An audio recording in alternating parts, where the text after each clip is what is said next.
David, thumbs up, so we're good. So welcome to today's County Planning Committee taking place on Tuesday, the 1st of March 2022. I'm Councillor George Richardson and I'm chairing today's meeting. Other housekeeping issues, as well as making your phones silent. As you're aware, social distancing is no longer a COVID control matter. However, please be mindful of those who wish to do so in the meeting room, which includes use of the one-way system. The use of face masks is encouraged if you need to move around or a member of staff is assisting you. Please keep your microphone switched off at all times unless invited to speak by myself. When invited to speak, please switch on the microphone nearest to you and introduce yourself. We have a number of officers with us this morning who will now ask to introduce themselves, starting with Jill Errington on my right. Jill Errington, Committee Officer. Thank you, Chair. Good morning, Claire Cuskin, Legal Officer. Henry Jones, Principal Planning Officer. Colin Harding, Senior Planning Officer. Andrew Inks, Strategic Development Manager. Bill Harrison from Highways. Thank you. I think that's everyone. Do we have any apologies for absence, Jill, please? Yes, Chair, we have apologies from Councillors Arnie Simpson and Pete Malloy. Thank you. I did get copied into a message this morning from Cathy Hunt to say she was unwell. She was actually at that point trying to get a substitute, but evidently hasn't managed it. So do we have any other? Councillor Marshall, Chair. Oh, and Councillor Marshall, thank you. Do we have any substitute members? Yes, Chair, Councillor Liz Brown for Councillor Arnie Simpson. Thank you. Any declarations of interest then? No. Well, the minutes of the meeting held on the 4th of January, can we agree those minutes, please? Thank you very much. So we'll move on to applications to be determined. Now, the first application on the agenda has been withdrawn and we'll be coming back maybe to the next meeting. So we're on to agenda item 5B, land to the northwest of Discovery Offices, William Armstrong Way, Net Park in Sedgefield. So can we ask Colin to present, please? Thank you very much, Chair. Good morning, everybody. This is planning application DM21/03348/FPA, a proposal for a hybrid application for development of Net Park Phase 3 at land to the northwest of Discovery Offices, William Armstrong Way, Net Park, near Sedgefield. You'll see on this slide the application site outlined in red in the northwest of that map. You'll see it covers quite a large area between the two main roads there, which you can see running north to south. To the southeast of the site, you can make out the existing Net Park development, which contains a range of research and development and high-tech businesses, which has been established now for a number of years and has proved successful for the county. To the northeast, you'll note Lizard's Farm, which is a residential property with a livery business. I think there's actually several residential properties there. To the northeast, there's a further residential development which isn't actually shown on this map because it's reasonably recent. It's a former Sedgefield Community Hospital site, but I think that is shown on a later site, and I'll point it out to you on that. You'll note residential development relating to sort of the northern edge of Sedgefield is towards the southern area of this slide.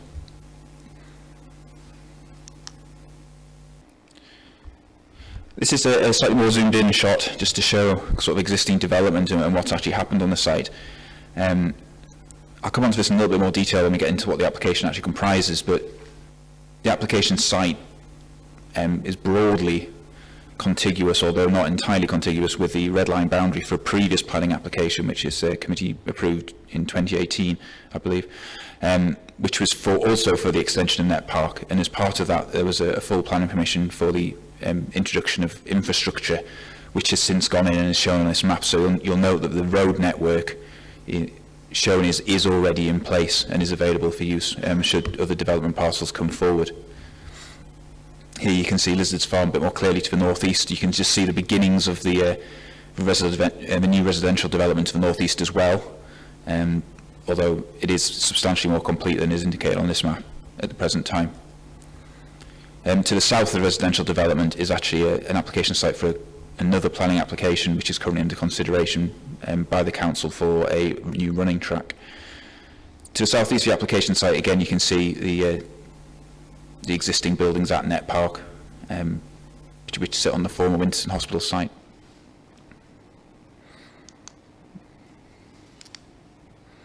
And here we just have an aerial photo just to indicate what the site currently looks like from in terms of its landform. You have obviously its former agricultural land. Since that use, the road has gone in, and that infrastructure is already in place. You can probably get a better idea here of that new residential development to the northeast, and you can see Net Park to the southeast.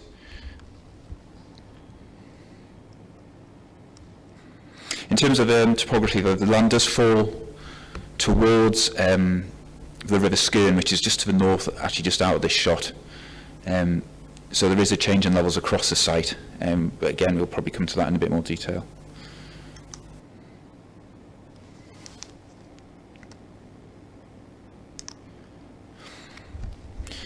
Here we have a photograph. This is looking northeast across the site. You can probably just about make out Fishburn on the skyline on the right-hand side of this shot.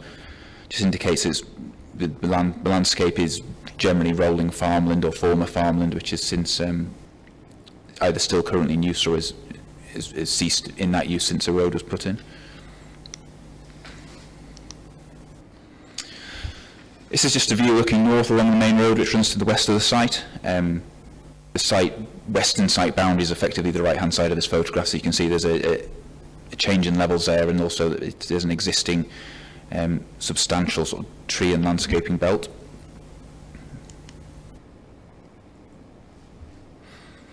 This is taken from the same place but looking south. Sort of in the centre of this photo is the existing access into this part of the Net Park development, which is already in place and is ready for use should this development come forward.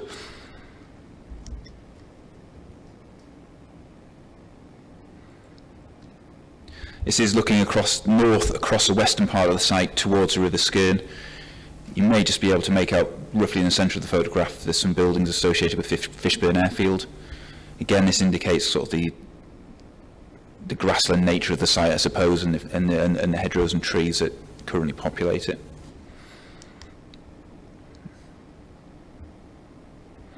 This is a view looking northwest across the site towards the northern edge of the existing Net Park.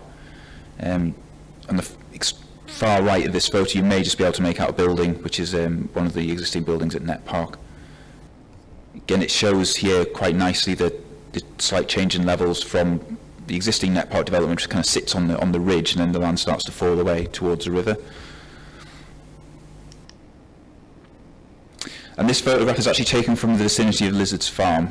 The site is, I'll probably show this on the screen, it's probably easier, is in here.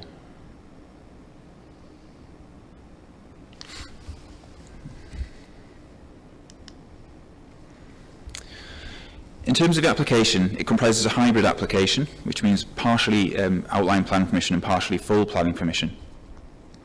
The detailed application includes research and development Class E use with associated landscaping, drainage and parking. And the outline application includes similar uses, but also with some ancillary Class E uses. The detailed element of the application comprises about 18,500 square metres of research and development floor space, split between 5 small and 2 medium-sized 2-storey units of around 2,000 and 3,500 square metres, located on the southern part of the site. These units in here. Small amounts of parking would be provided adjacent to units, however the larger car park to the east would provide 344 spaces to serve some of these units, which is in here.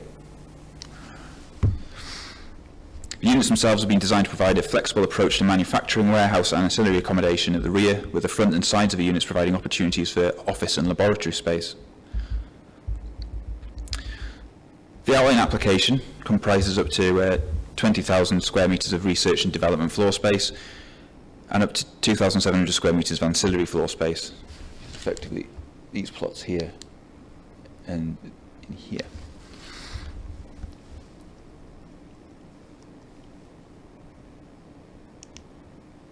This plan shows quite nicely the different outline and full elements of the application. So the purple line is effectively the detailed application which is before us, and then the red line boundary areas indicate the bits which are at this point outline only. The application is accompanied by a design code, so although we have details of phase 1 effectively, which is the detailed application, and we don't have full details yet of phase 2, the design code does set out a sort of common design language which could be carried through from phase 1 into phase 2, and that's proposed to be secured by condition. This is a 3D axonometric drawing, just giving an indication as to how the development might appear once complete. Got the smaller phase 1 units there, and then the two larger outline units to the north. It's an indicative elevation of one of the smaller units within phase 1. It's a very standard approach to this kind of commercial development, with some articulation in terms of fenestration. And this is perhaps a bit more useful, is the visualisations. This is a typical large unit, as might be expected. These are the terraced units within phase 1. And this is an idea of how the hub building might ultimately look. In terms of consultations and representations, we've had no objections from statutory or internal consultees. However, we have received one letter of objection from the occupier of nearby property, raising a number of concerns, particularly in relation to the inclusion of some safeguarded land within the application site, whether there's a surplus of employment land, some concern about the landscape impacts of the development, whether there was any need for a retail impact assessment or sequential test for the ancillary uses within the hub, impacts upon biodiversity. They felt there was a lack of consideration in the application with relation to heritage assets, and there was some concern in terms of consistency in decision making between this application and the other application which is currently under consideration in the vicinity of the application site.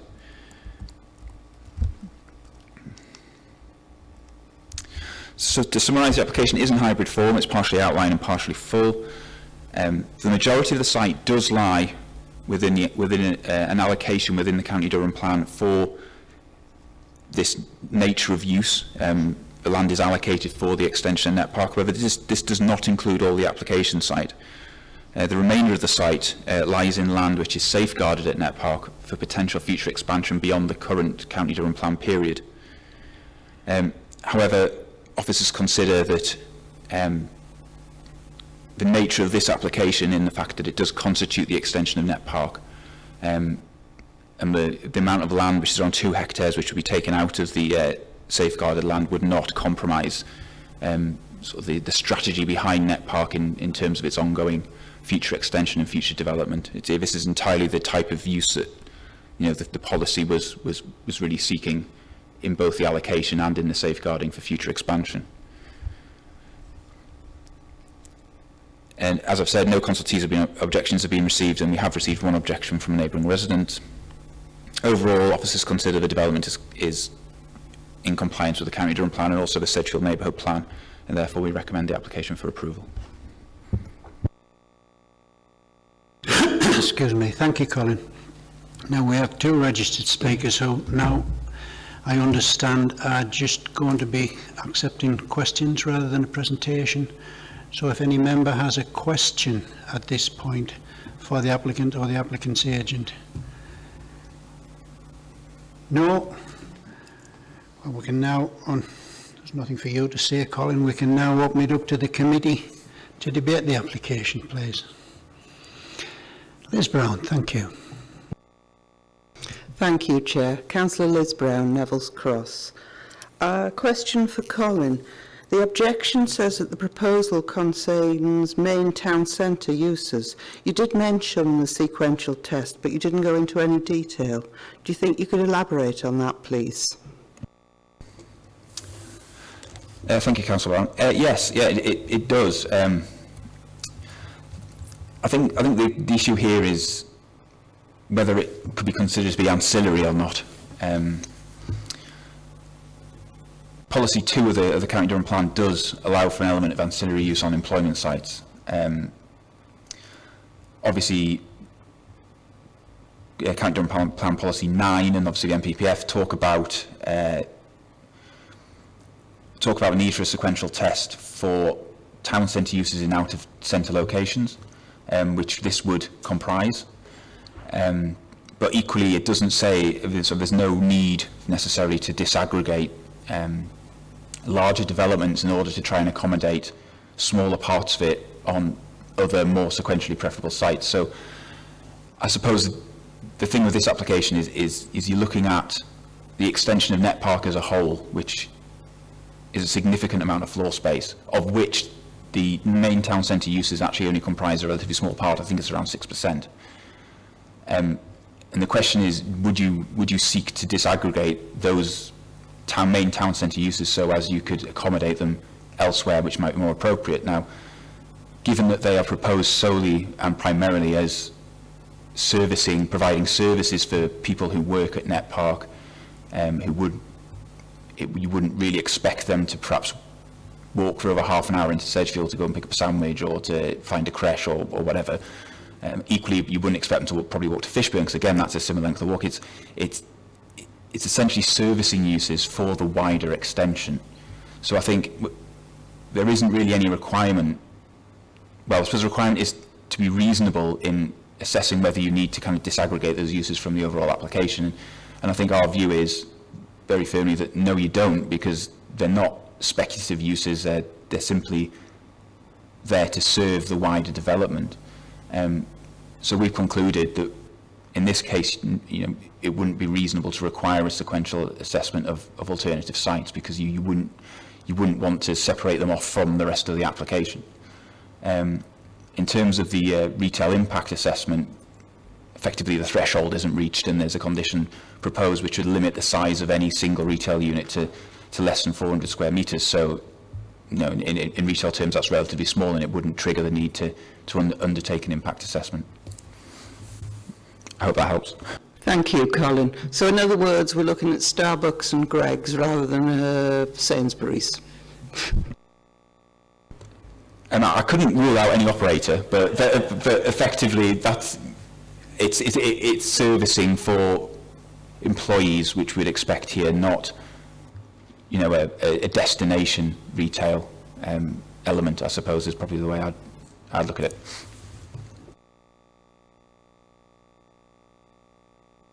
Thank you. Further comment from anyone? No, well, go ahead. Craig Martin, councillor for North Lodge and Chesley Street. I don't think there's a lot to say about this. It is a development that expands Net Park, right next to Net Park, on land that is allocated for the expansion of Net Park. It is a very successful site that is, speak to anybody that, Business Durham say it's chocker. It needs more land to expand, to bring high quality jobs to the area, and I'd like to propose to the committee that we accept the recommendations of the planning officer, that it is approved. Thank you. Sam? I'd just like to second Craig's proposal, please, for the application. Is that what you were going to do, Liz? Thank you. So we've got a proposer and a seconder for the recommendation for approval. Could we go to the vote now, please? All those in favour? That's unanimous. Thank you very much. And that concludes today's business. Thank you for your attendance.